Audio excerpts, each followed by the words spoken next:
plateforme pour vous informer sur Prestige. Au sommaire de cette édition. Visite de terrain de Dr Babacar Diop, maire de la ville de Thiès. L'édile de Thiès se fixe comme objectif de redonner un nouveau souffle à la mobilité urbaine et améliorer le quotidien des populations.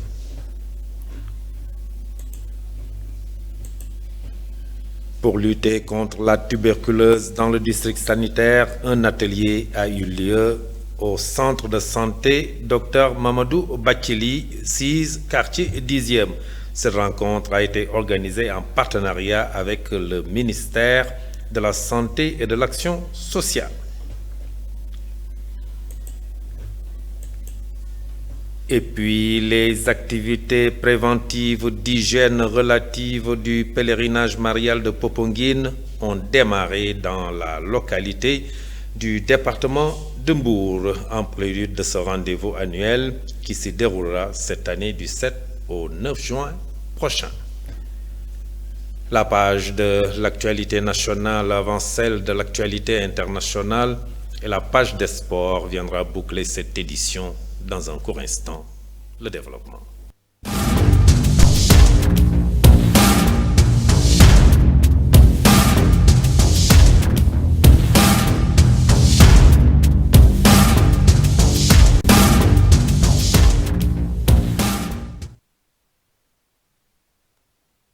Et bienvenue dans ce journal dans le cadre du vaste modernisation de la voirie urbaine déjà engagé par la municipalité de Thiès. Dr Babacar Diop a effectué une visite de terrain stratégique en compagnie d'Omar Diouf, directeur régional de AGEROUTE, l'agence de gestion des routes. Cette tournée a permis d'identifier les axes routiers les plus endommagés à travers la ville en vue de prioriser les travaux de réhabilitation à venir. L'édile de Thiès s'est fixé comme objectif de redonner un nouveau souffle à la mobilité urbaine et améliorer le quotidien des populations. Plusieurs zones sensibles ont été inspectées, parmi lesquelles Cité Senghor, Sampaté, Madina Fall, Extension, Diakhao et 10e Riaoum. Ils se sont engagés à intervenir rapidement sur ces segments critiques afin d'assurer une remise à niveau rapide et efficace de l'infrastructure routière.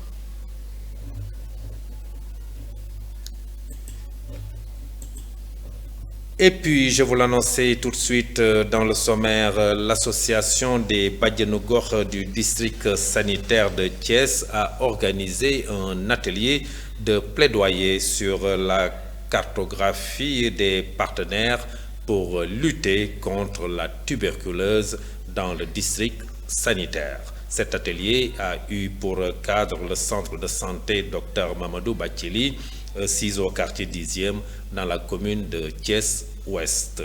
Cette rencontre a été organisée en partenariat avec le ministère de la Santé et de l'Action sociale et l'ONG Voix essentielle. Dr Amadou Mbaye Diouf, médecin-chef du district sanitaire de Thiès, qui a honoré sa présence à cet atelier, magnifie l'engagement des Badianou Gokh sur la sensibilisation envers la population. Suivons Dr Ileto Mambiram Sissegay et de Madjopmba. Il faut dire que les Badianou Gokh, après avoir acquis un financement, travaillent de concert avec le district sanitaire et nous avons eu à planifier ensemble les activités. Et le district sanitaire par ma voix aussi, nous avons eu à, en tout cas même l'année dernière, nous avons eu à mener ensemble les activités de plaidoyer au niveau en tout cas des collectivités territoriales. Des cultures territoriales, donc avec l'accompagnement du district. Mais aussi, le district aussi leur donne en tout cas les salles de réunion pour mener à bien leurs différentes activités. Mais aussi avec l'apport des infirmiers chefs de poste et des sages-femmes aussi, ces prestataires les accompagnent pour mener aussi à bien ces activités. Et en fin de compte aussi, nous procédons à l'évaluation de leur plan d'action. Et par rapport à l'année dernière, ces plans d'action en tout cas ont été menés intégralement, ce qui leur vaut aussi en tout cas le renouvellement de ces financements. Donc pour dire qu'en tout cas les Badianu Gox du district sanitaire de Thiès travaillent en tout cas de concert avec le district sanitaire, et la sensibilisation permettra quand même d'éveiller en tout cas les connaissances, de tout faire pour augmenter les connaissances en tout cas des populations par rapport à la question de la tuberculose. Parce que quand on le sait, la tuberculose est une pandémie qui doit être combattue, et en tout cas ça demande l'apport de tout le monde pour une guérison correcte des maladies. Popenguine 2025, les activités préventives d'hygiène relatives au pèlerinage marial de Popenguine ont démarré dans cette localité du département de Mbour en prélude de ce rendez-vous annuel qui s'y déroulera cette année du 7 au 9 juin prochain. Le capitaine Armand Seck, chef de la brigade régionale d'hygiène de Thiès, qui a conduit les opérations, revient sur les mesures prises côté sanitaire pour un bon déroulement du pèlerinage. Je vous propose de le suivre. Donc toute la sous-région va se retrouver pour un week-end, donc dans cet endroit qui est un peu restreint. Donc cela nécessite obligatoirement une démarche qui va nous permettre au moins d'accélérer et d'améliorer la prévention et surtout la promotion de la santé au niveau de la localité. Maintenant, par rapport aux activités, je commencerai d'abord par la mobilisation de nos troupes. Donc cette année, on a essayé avec l'appui du gouvernement de mobiliser une 60aine d'éléments. Donc avec maintenant les éléments que nous a donné la mairie, donc ce qui va nous faire au minimum 80 éléments qui seront déployés au niveau de la commune. Maintenant, nous allons démarrer en même temps les activités pour essayer au moins de jouer un tout petit peu sur le temps, et surtout avec la Tabaski qui va coïncider à peu près avec la fête le même week-end. Donc nous allons démarrer par anticipation les activités aujourd'hui même, donc en effectuant des visites domiciliaires. Donc on va commencer par les visites à domicile pour sensibiliser la population dans le cadre des bonnes pratiques d'hygiène, parce qu'il parle de prévention parle forcément de salubrité. Donc nous allons aussi essayer de lancer les activités de salubrité publique pour essayer de tout faire pour que la communauté puisse au moins nous accompagner par rapport au nettoyage et à l'entretien dans le cadre général. On aura aussi des opérations de police de l'hygiène pour le contrôle de la sécurité sanitaire des aliments, parce qu'il parle de rassemblement, parle forcément de commerçants qui vont descendre sur le terrain pour venir maintenant vendre des aliments. Donc nous allons essayer de tout faire pour pouvoir au moins prévenir tout ce qu'on peut avoir comme maladie liée à la consommation des aliments. Il y a aussi une activité que nous allons faire concernant le contrôle de la qualité de l'eau et en même temps l'assainissement que nous allons essayer de gérer pour ce qui concerne la vidange des fosses. A présidé le lancement officiel des activités préventives d'hygiène prélude du pèlerinage marial de Popenguine qui accueille chaque année des milliers de fidèles chrétiens en provenance de toutes les régions du Sénégal et du pays de la sous-région. Ainsi, Djibi Bokoum a souligné que toutes les dispositions ont été prises pour un bon déroulement de l'événement. Nous le suivons. Dans la gestion anticipative, le service d'hygiène a aujourd'hui décidé de commencer le travail au niveau des domiciles à travers les visites à domicile, mais également à travers des sensibilisations pour que les populations puissent s'approprier d'ici le pèlerinage, les bonnes pratiques pour pouvoir faire face à certains risques auxquels elles pourraient être exposées. Le comité d'organisation est suffisamment rassuré parce que mine de rien, on est à la 137e édition. Et à ce que je sache, chaque année, l'État a accompagné, mais mieux, chaque année, l'État a fait plus que ce qu'il avait fait la précédente édition. Donc oui, le comité d'organisation, il serait beaucoup plus indiqué qu'il se prononce sur cette question-là. Mais en tout cas, ce que je peux dire en tant que représentant de l'État, c'est que tous les engagements qui ont été pris par les chefs de service, autant au niveau local, au niveau départemental qu'au niveau régional, tous ces engagements-là seront mis en œuvre pour qu'au soir du pèlerinage, que tout le monde soit satisfait. S'il s'agit des mesures sécuritaires, de la circulation, bien entendu que des mesures fortes ont été prises, mais vous me permettrez de ne pas les exposer ici. Le jour J, les gens verront une bonne présence sur le terrain, mais aussi une bonne sécurisation du site. Pas plus tard qu'hier avec le commandant de la compagnie de gendarmerie, on en a discuté. Il me revient à moi, autorité administrative, de prendre l'arrêté et à eux de le mettre en œuvre, de l'exécuter. Donc on est sur ça, n'est-ce pas? Et il y aura également un plan de circulation détaillé, n'est-ce pas, qui sera partagé avec toutes les populations, particulièrement avec les pèlerins, n'est-ce pas, qui viendront assister à cette 137e édition. Oui, toutes les dispositions seront prises pour que le jour J, tout le monde soit satisfait.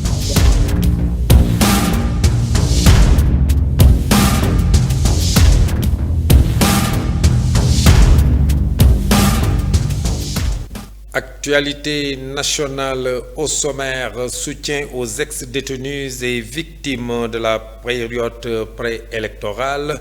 L'État renforce son engagement solidaire. Et pour l'effondrement d'un immeuble à Touba, le ministre de l'Intérieur annonce des mesures préventives.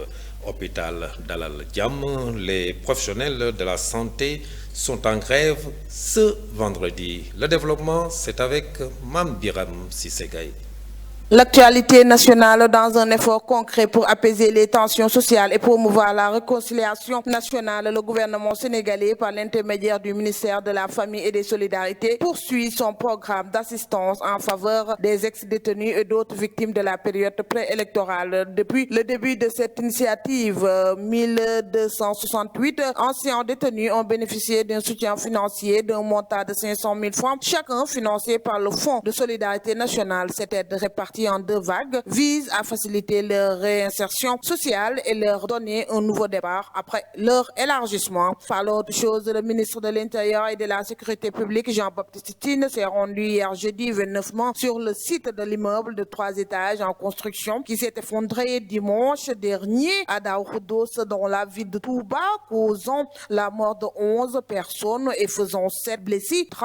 Face à ce drame, Jean-Baptiste Tine a promis que des mesures appropriées seront prises pour éviter que de tels accidents ne se reproduisent aussi bien à Touba que sur l'étendue du territoire national. Terminons avec les agents de la santé du centre hospitalier Dalal Jamm qui ont entamé une grève de 24 heures ce vendredi 30 mars. À travers cette grève, ces professionnels de la santé dénoncent leurs conditions de travail et exigent des solutions durables pour une meilleure prise en charge des patients. Ils dénoncent aussi également l'arrêt récurrent du service de radiothérapie, des problèmes de plomberie et d'étanchéité qui, selon eux, ont entraîné la fermeture de plusieurs salles d'hospitalisation. C'était tout pour cette page de l'actualité nationale.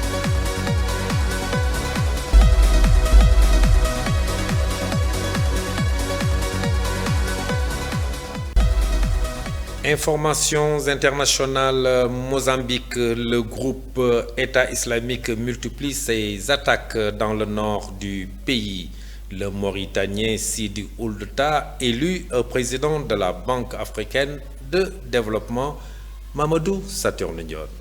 Le Mauritanien Sidi Ould Tah a été élu président de la Banque africaine de développement BAD lors des assemblées générales qui se sont tenues du 26 au 30 mai à Abidjan en Côte d'Ivoire. Il est sorti largement vainqueur des élections avec un pourcentage de 76,18%. Il succède ainsi au Nigérian Dr Akinwumi Adesina qui a dirigé l'institution pendant 10 ans. Sidi Ould Tah a été choisi à l'issue d'un processus de vote mené par les gouverneurs de la BAD. Il a remporté la présidence face à des candidats de renom, notamment le Sénégalais Amadou Hott, le Zambien Samuel Mounzele Maimbo, le Tchadien Mahamat Abbas Toli et la Sud-Africaine Pajaboulil Swarzi Chabalala. Son mandat, d'une durée de 5 ans, est renouvelable une seule fois, ce qui ouvre la voie à un maximum de 10 années à la tête de l'institution panafricaine.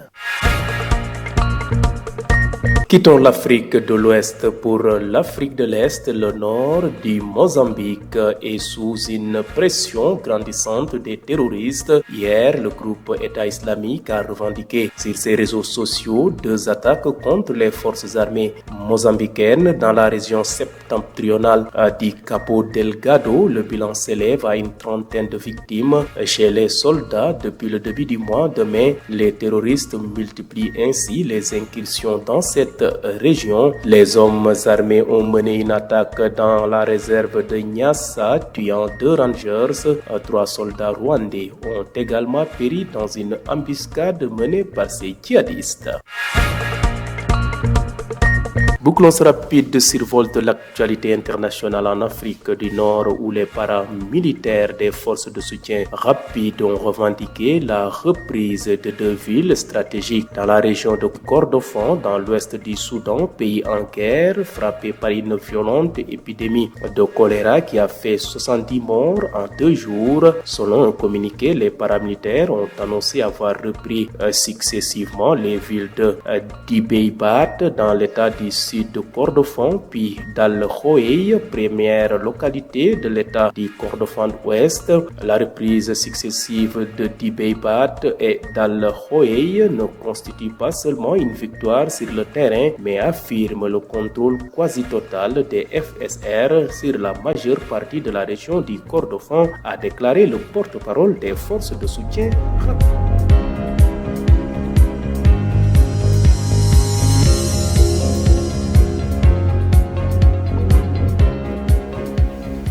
Page sportive de ce journal. Au sommaire, Babacar Ndiaye se déclare candidat à la prochaine élection de la Ligue professionnelle sénégalaise.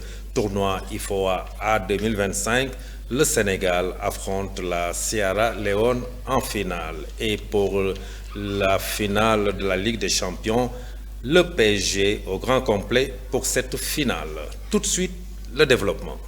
Avec cette finale de la Coupe de la Ligue, le Paris Saint-Germain dispose de l'ensemble de ses forces pour défier l'Inter samedi soir à 21h en finale de la Ligue des Champions à Munich. Luis Enrique a en effet convoqué 22 joueurs, dont 3 gardiens, pour la 2e finale de C1 de l'histoire du club.